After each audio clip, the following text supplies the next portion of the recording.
ಸೋನಂ. ಈಕೆ ಹೆಸರು ಇಡೀ ದೇಶಾದ್ಯಂತ ಭಾರಿ ಚರ್ಚೆಯಲ್ಲಿದೆ. ಹನಿಮೂನಿಗೆ ಕರ್ಕೊಂಡು ಹೋಗಿದ್ದ ಗಂಡ ಶವವಾಗಿ ಸಿಕ್ಕಿದ್ದಾನೆ. ಕಾಲ್ಜಾರಿ ಬಿದ್ದಿದ್ದಲ್ಲ, ತಾನೇ ಸುಪಾರಿ ಕೊಟ್ಟು ಮರ್ಡರ್ ಮಾಡಿಸಿದ್ದಾಳೆ ಅನ್ನೋದು ಬಯಲಾಗಿದೆ.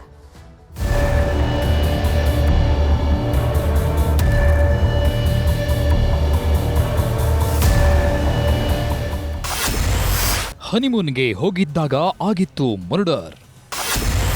ಪ್ರಿಯಕರಣಿಗಾಗಿ ಸುಪಾರಿ ಕೊಟ್ಟವಳೇ ಹೆಂಡತಿ. ಮದುವೆ ಮಾಡಿಕೊಂಡು ಹನಿಮೂನ್ಗೆ ಹೋಗಿದ್ದ ಗಂಡ ನಿರ್ದಯವಾಗಿ ಹತ್ಯೆ ಆಗಿರುವ ಘಟನೆ ಮೇಘಾಲಯದ ಶಿಲ್ಲಾಂಗ್ನಲ್ಲಿ ನಡೆದಿದೆ. ಮೇ 11ರಂದು ಮದುವೆಯಾಗಿದ್ದ ಜೋಡಿ ಮೇ 20ರಂದು ಹನಿಮೂನ್ಗಾಗಿ ಮೇಘಾಲಯಕ್ಕೆ ತೆರಳಿದ್ರು. ಆ ಬಳಿಕ ಮೇ 23ರಂದು ರಾಜ ರಘುವಂಶಿ ನಾಪತ್ತೆ ಆಗಿದ್ರು. ಜೂನ್ 2ರಂದು ಪ್ರಪಾತದಲ್ಲಿ ಶವ ದೊರಕಿದ್ದು ಪತ್ನಿಗೆ ಕೊಲೆ ಮಾಡಿಸಿರೋದು ಪತ್ತೆಯಾಗಿದೆ.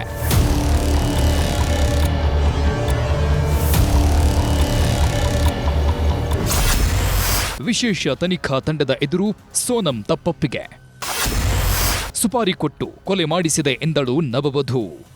ಹನಿಮೂನ್ಗೆ ಕರೆದೊಯ್ದು ಗಂಡ ರಾಜ ರಘುವಂಶಿ ಹತ್ಯೆಗೈದಿದ್ದು ನಾನೇ ಎಂದು ಸೋನಂ ಎಸ್ಐಟಿ ಮುಂದೆ ತಪ್ಪೊಪ್ಪಿಕೊಂಡಿದ್ದಾಳೆ. ಪ್ರಿಯಕರಣ ಮೂಲಕ ಸುಪಾರಿ ಕೊಟ್ಟು ನಾನೇ ಕೊಲೆ ಮಾಡಿಸಿದ್ದು ಅಂತ ಹೇಳಿದ್ದಾಳೆ ಎಂದು ಅಧಿಕಾರಿಗಳು ಮಾಹಿತಿ ನೀಡಿದ್ದಾರೆ.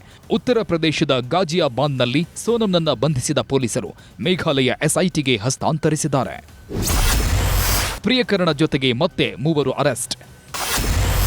29 ವರ್ಷದ ರಾಜ ಕುಶ್ವಾ ಜೊತೆಗೆ ಲವ್ವಿ ಡಬ್ಬಿ. 24 ವರ್ಷದ ಸೋನಂಗೆ 29 ವರ್ಷದ ಯುವಕ ರಾಜ ಕುಶ್ವಾ ಜೊತೆಗೆ ಲವ್ವಿ ಡಬ್ಬಿ ನಡೆದಿತ್ತು. ಆದರೆ ಕುಟುಂಬಸ್ಥರಿಂದ ವಿಚಾರ ಮುಚ್ಚಿಟ್ಟ ಸೋನಂ ರಾಜ ರಘುವಂಶಿ ಜೊತೆಗೆ ಸಪ್ತಪದಿ ತುಳಿದಿದ್ದಳು. ಹನಿಮೂನ್ಗೆ ಹೋದಾಗ ಗಂಡನನ್ನ ಮುಗಿಸಿ ಲವರ್ ಜೊತೆಗೆ ಹೋಗುವ ಸಖತ್ ಪ್ಲಾನ್ ಮಾಡಲಾಗಿತ್ತು. ಆದರೆ ಇದೀಗ ಎಲ್ಲವೂ ಉಲ್ಟಾಪಲ್ಟಾ ಆಗಿದೆ. ಪ್ರಿಯತಮೆ ಜೊತೆಗೆ ಪ್ರಿಯಕರ ಅಂಡ್ ಗ್ಯಾಂಗ್ ಅಂದರಾಗಿದೆ.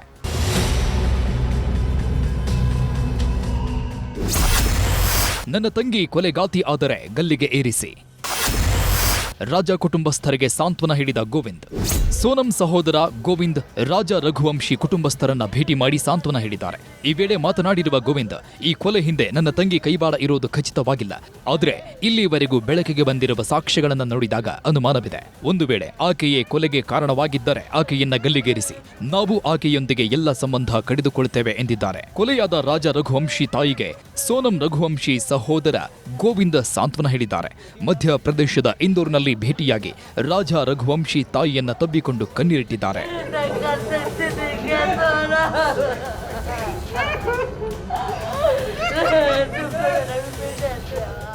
ಹನಿಮೂನ್ಗೆ ಹೋದಾಗ ಗಂಡನನ್ನೇ ಬಲಿ ತೆಗೆದುಕೊಂಡ ಸೋನಂ ಪೊಲೀಸರ ವಶದಲ್ಲಿದ್ದಾಳೆ.